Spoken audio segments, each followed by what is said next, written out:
बहुत समय पहले गौतम बुद्ध अपने साथियों के साथ वन में विचरण कर रहे थे।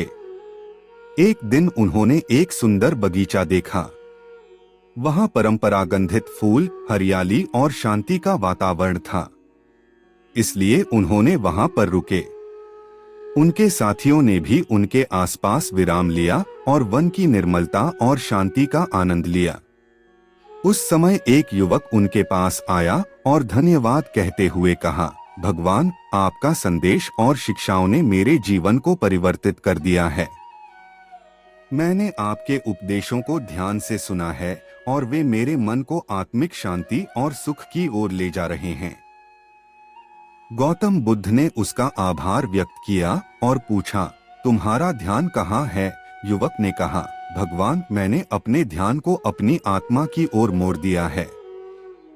मैं शांति और सुख की खोज में अपने अंतर्मन को साधना में लगा हुआ हूँ।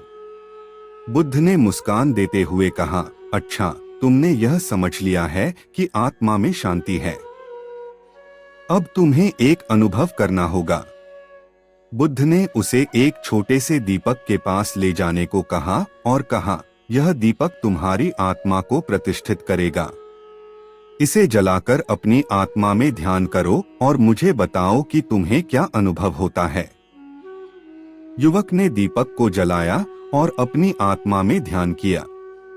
कुछ समय बाद उसके आंखों से आंशिक अंधेरा हट गया और उसने अत्यंत आनंदभरे चेहरे के साथ कहा, भगवान, जब मैंने अपनी आत्मा में ध्यान किया तो मैंने अपनी अनंत शांति और परमानंद को अनुभव किया। मेरी चित्त शांति और आत्मिक संतुष्टि का अनुभव हो रहा है। गौतम बुद्ध ने प्रसन्नता के साथ कहा, तुमने सही साधना की है मेरे दोस्त। तुम्हारा ध्यान आत्मा में स्थिर हुआ है और तुम शांति और आनंद का अनुभव कर रहे हो। एक और युवक जो धर्मगुरु के पास इंतजार कर रहा था, देखकर खुश हुआ और उनके पास आया। उसने भगवान से यह सवाल किया, भगवान, मेरे लिए ध्यान का मार्ग कौन सा है? कृपया मुझे बताइए कि मैं आत्मा में शांति कैसे प्राप्त कर सकता हूँ। गौतम बुद्ध ने उसे आवाज बढ़ाते हुए कहा, ध्यान और आत्मा का अनुभव व्यक्ति के अंतर्मन के साथ जुड़ा हुआ है। यदि तुम आत्मा में शांति और सुख प्राप्त करना चाहते हो तो तुम्हें खुद पर ध्यान देना होगा, लोगों पर नहीं। अपने अंतर्मन की ऊंचाई और गहराई में उतरें और वहां शांति और सुख को ढूंढें। धर्मगुरु ने समझा कि आत्मा में शांति प्राप्त करने के लिए खुद पर ध्यान देना महत्वपूर्ण है।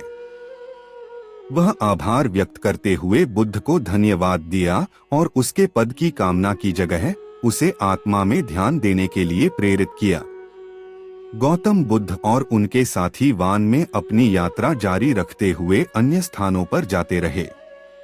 वे लोगों के बीच जाकर अपना संदेश सुनाते और उन्हें धर्म की महत्ता के बारे में शिक्षा देते थे, परंतु हमेशा अपने ध्यान को खुद पर केंद्रित रखते। उन्होंने समझाया कि जब हम अपने आंतरिक स्थिति को स्थिर करते हैं तब हम खुद परिवर्तित होते हैं और दूसरों के लिए एक प्रेरणा बन सकते हैं।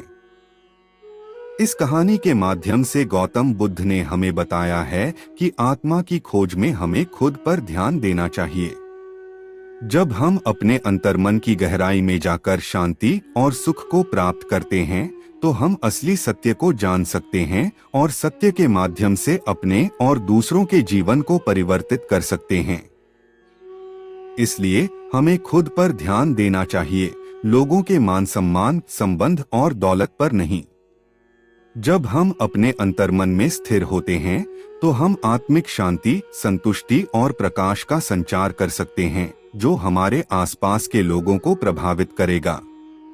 गौतम बुद्ध के इस महान संदेश ने लोगों को अपने अंतर्मन की ओर मोड़ने, ध्यान को खुद पर केंद्रित करने और आत्मा की शांति और सुख का अनुभव करने की प्रेरणा दी। यह एक समय के साथ गहराती जानकारी है जो हमें यह सिखाती है कि सच्ची खुशी और आनंद आंतरिक अंतःस्थ शांति से ही प्राप्त होते हैं और हमें लोगों के समर्थन या प्रतिष्ठा की तलाश में नहीं भटकना चाहिए।